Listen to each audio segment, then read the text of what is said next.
Nearly every time an IMPD officer answered a mental health crisis call this year, the department's data shows they did not make any arrests.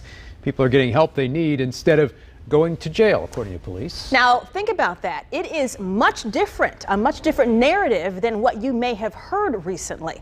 Fox 59's Courtney Crown joining us now from the newsroom. And Courtney, this is significant. What is the key to success here? Well, Fanshin, recently people across the nation have wanted to defund police. Some groups have said police should not be responding to mental health calls. We wanted to take a closer look at what's happening here in Indianapolis.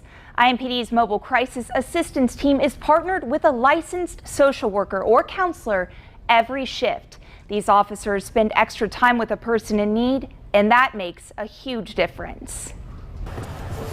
What we found is 96% of the time, we don't have to make an arrest, which is amazing. Of the 444 calls IMPD's Mobile Crisis Assistance Team responded to so far this year, only a handful resulted in an arrest.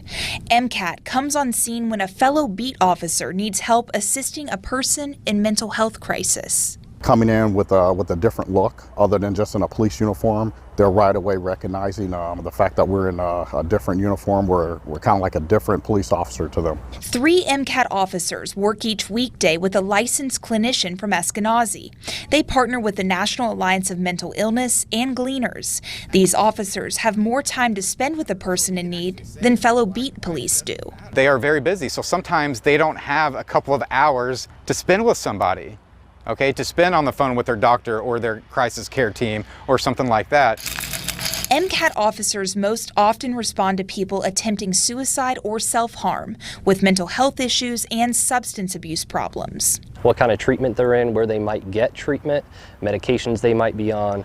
A lot of times we kind of delve into their history as well, what's going on. Maybe there's been a recent tragedy, or maybe there's some stressor, especially now with COVID. IMPD also has a behavioral health unit. They follow up with a person after they've been sent to the hospital and help people get connected to the right resources.